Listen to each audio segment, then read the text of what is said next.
Aujourd'hui, on se fait une petite critique de l'affiche du film Saw dans Photoshop. Putain, j'ai réussi à le dire.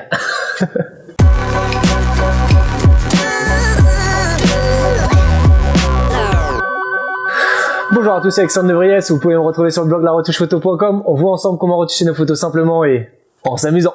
Donc aujourd'hui, je vous propose tout simplement de se faire une critique, enfin plutôt une analyse, parce qu'on respecte quand même le travail des artistes, même si le mot critique peut sembler un petit peu péjoratif dans certaines oreilles.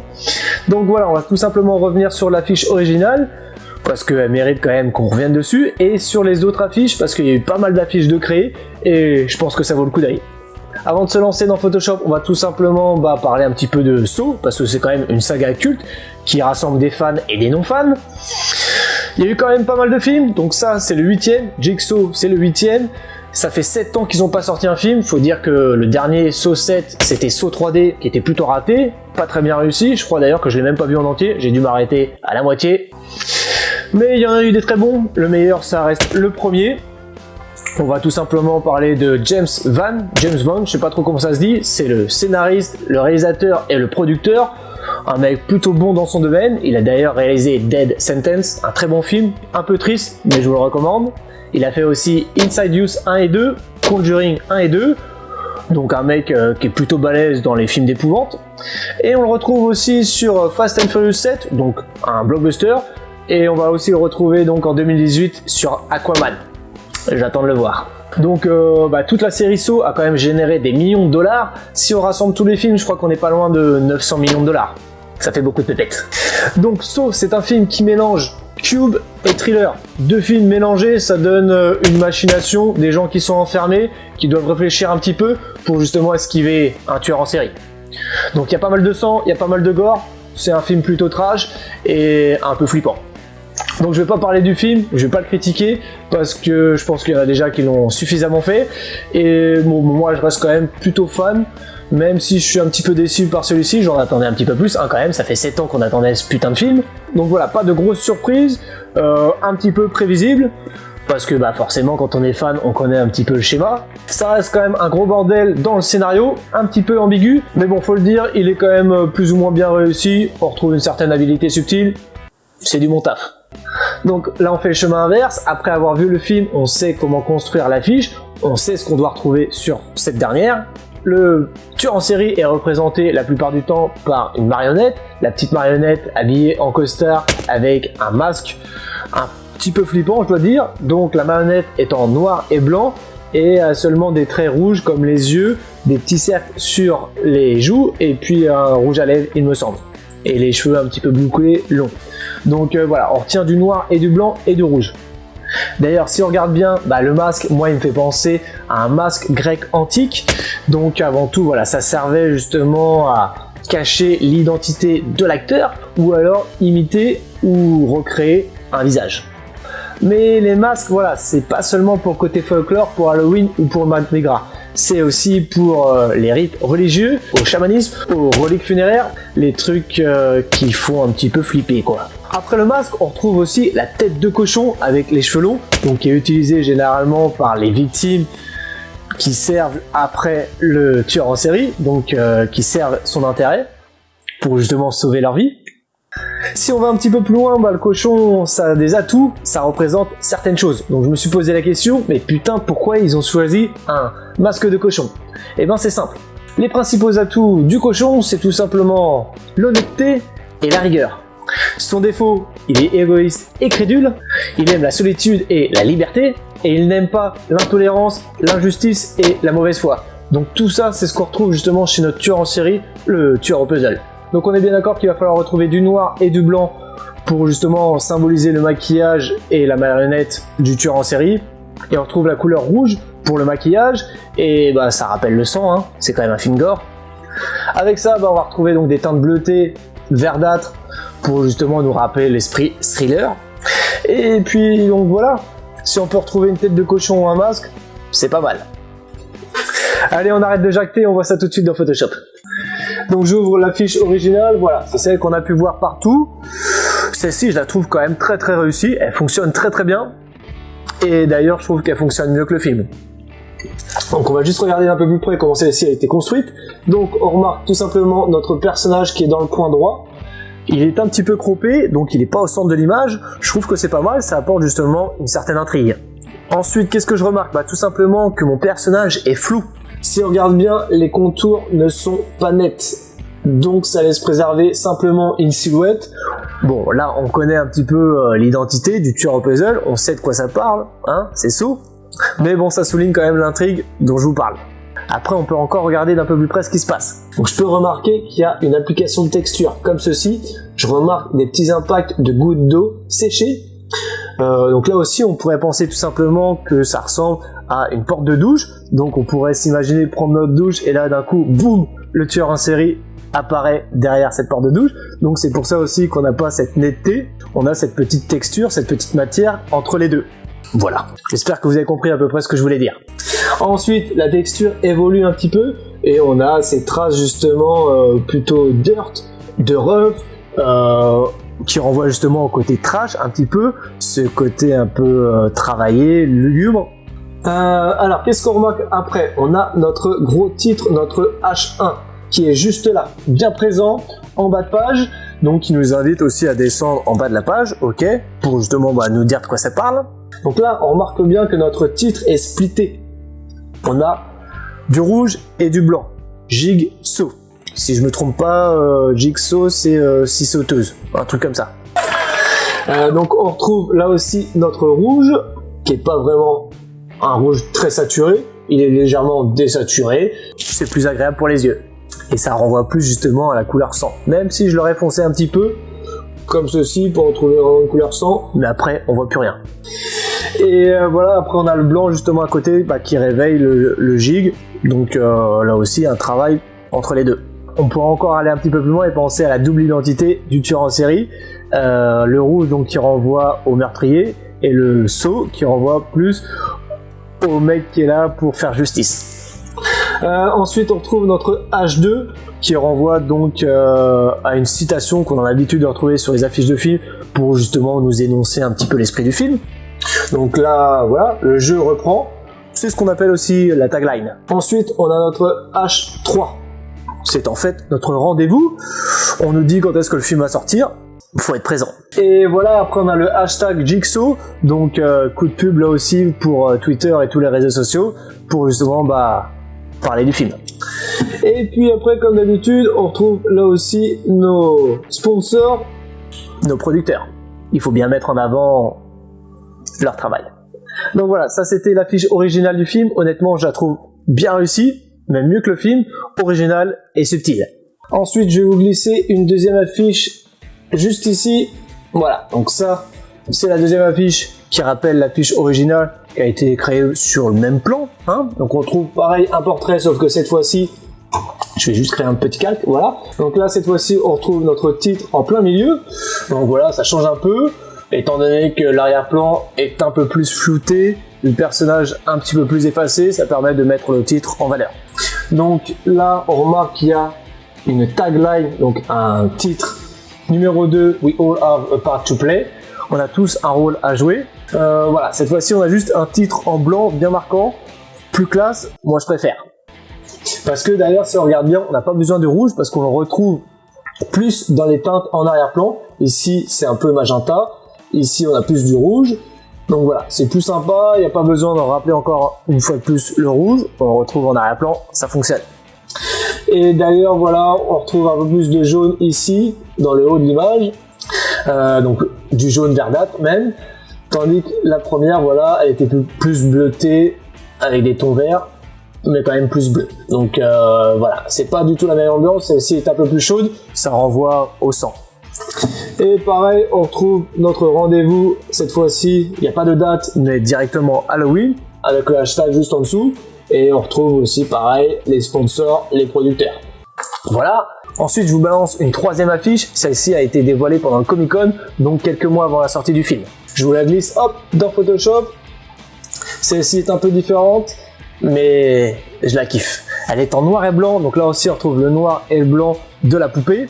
Et le gros titre en rouge bien impactant, bien violent, qui rappelle le sang et le maquillage donc de la poupée. Allez hop, un nouveau calque. Donc comme je vous ai dit, on retrouve notre titre bien violent au premier plan, enfin je veux dire en plein milieu de la page, enfin plus ou moins. On retrouve le Bicom là qui représente aussi notre tagline.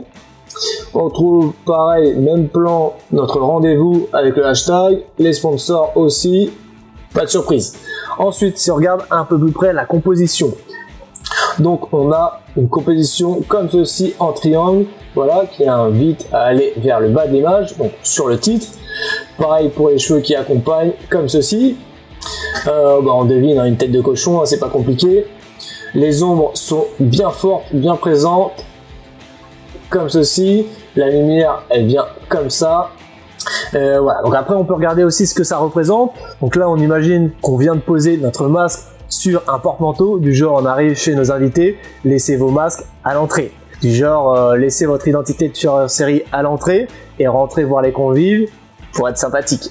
Donc c'est justement pour nous introduire sur l'idée que chaque tueur en série peut être monsieur et madame tout le monde.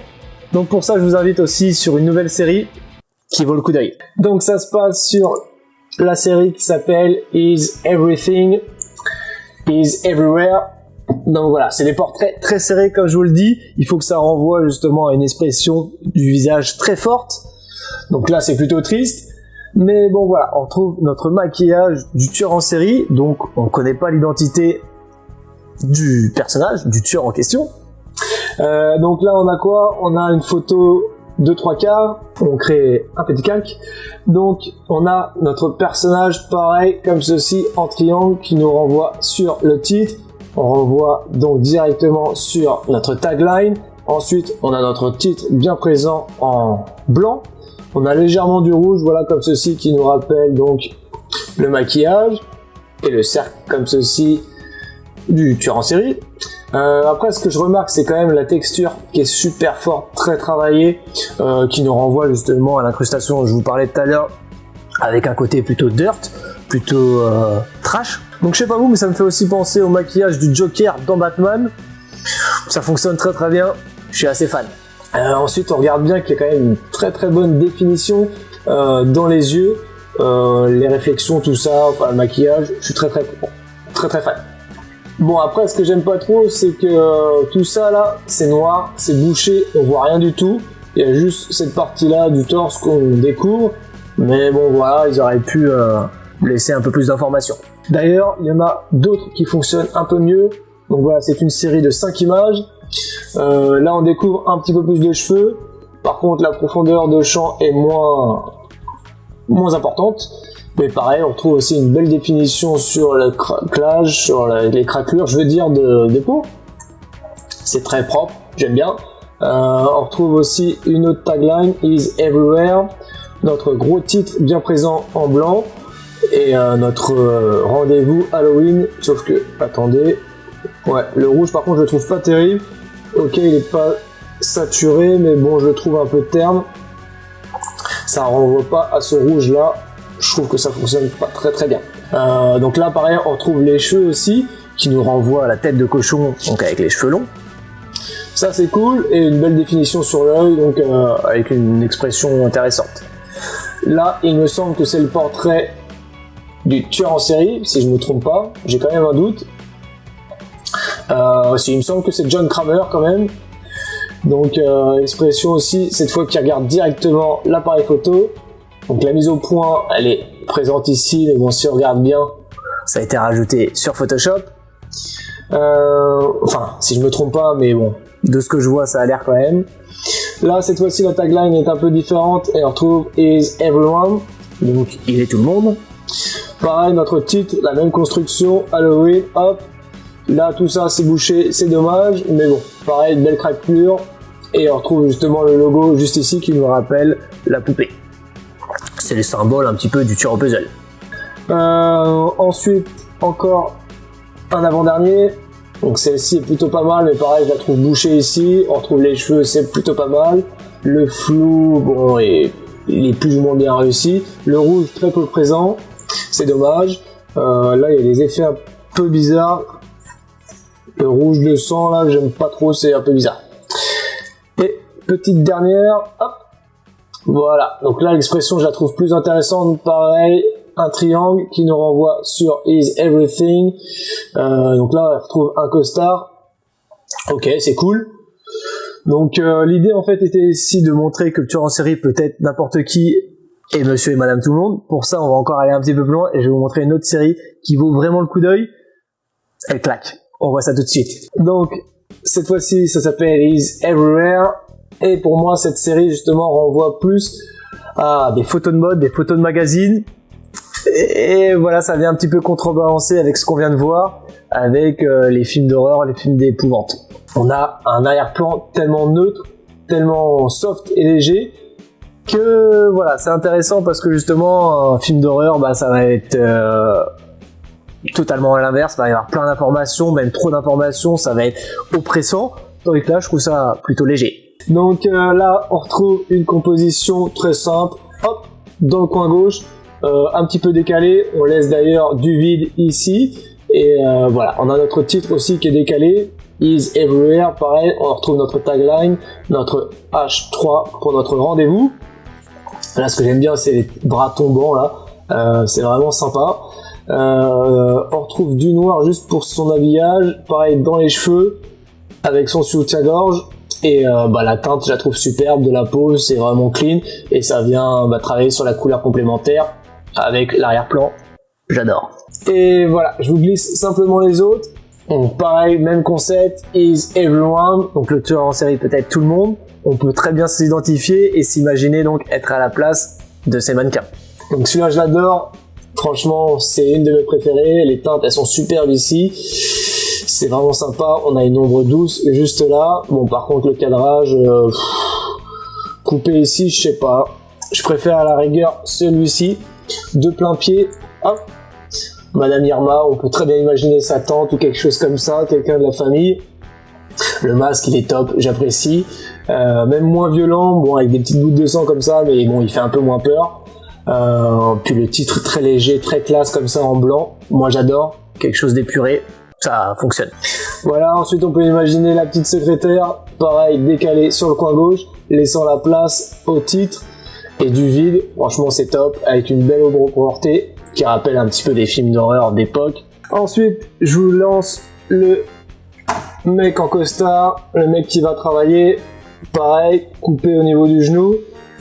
Le mec sur la gauche, ça nous renvoie sur une composition comme ceci, un petit peu en deux. Hop, on voit sur le vide. Ça nous renvoie sur le titre, on laisse travailler le blanc, enfin le vide du moins. Et pareil, après l'artisan, hop.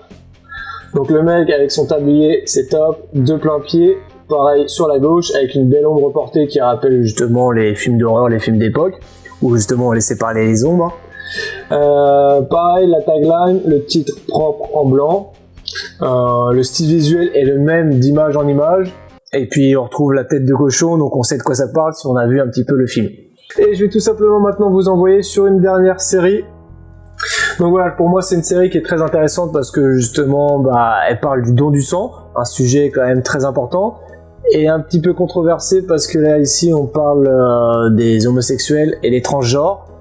Donc c'est une campagne pour moi assez forte sur un sujet plutôt compliqué de nos jours. Mais bon voilà, je tenais à revenir dessus parce que pour moi ça vaut le coup d'œil. Et cherchez justement des informations là-dessus sur internet, vous allez trouver des choses très intéressantes. Donc voilà, je trouve ça super. On retrouve en arrière-plan qui rappelle le film Cube, je vous parlais en début de cette vidéo, avec un côté justement aluminium. La lumière c'est top, franchement j'adore. Et puis au niveau des vêtements, je trouve ça vraiment stylé, ça renvoie un peu au style vestimentaire de Lady Gaga. Donc des choses plutôt osées, voire géométriques, farfelues. Voilà, je vais tout simplement vous glisser les autres. Ah, tu m'emmerdes, vas-y, hop. Donc je vous les glisse seulement comme ceci. Je vous les mettrai de toute manière sur le blog parce que ça mérite le coup d'œil. Et là, on retrouve justement le modèle Amanda Lepore, donc qui est une figure iconique du mouvement transgenre, si je dis pas de bêtises, hein. Donc voilà, ça renvoie quand même vachement aux infirmières. Bon, ça colle aussi avec le don du sang, hein, c'est quand même le but. Donc en fait, cette campagne, elle est là justement pour dénoncer les restrictions de la Food Drug Administration, donc qui concerne en fait les dons du sang homosexuels. Et je vous mets d'ailleurs un modèle très connu qui se revendique d'ailleurs homosexuel, Sean Ross. Donc voilà, c'est celui qui a la meilleure affiche, je pense, en termes de composition, les cubes en arrière-plan. Donc voilà, ça pose. Moi j'aime beaucoup. Je vais juste tout simplement revenir sur l'affiche originale parce qu'on est là justement pour parler de ça. Hop. Donc voilà, j'espère que cette vidéo vous a plu. En tout cas, moi j'ai pris encore une fois un grand plaisir à la mettre en place pour vous. Donc j'espère que vous allez me péter la barre de like qui est juste en dessous de la vidéo et la partager avec les intéressés. Ceux qui sont pas intéressés, c'est pas grave, ça peut quand même les intéresser. Et puis en tout cas, j'espère que ce format vous a plu. Dans ce cas, mettez-moi un petit commentaire là-dessus. Et si vous avez des idées d'affiches, de films, ça se passe dans les commentaires. Et voilà, si vous voulez aller un petit peu plus loin, vous le savez, ça se passe sur le blog laretouchephoto.com. Et pour ceux qui veulent, vous pouvez télécharger le guide, c'est gratuit, c'est pour vous, faites-vous plaisir. Et vous pouvez aussi me retrouver donc sur Instagram, sur Twitter et sur Snapchat. Je suis pas depuis très longtemps, mais j'essaye de vous montrer justement un maximum de choses sur le blog et sur la retouche photo sur Photoshop. Donc je vous dis encore un grand merci, on se retrouve la prochaine fois pour une nouvelle vidéo. Ciao et abonnez-vous à la chaîne.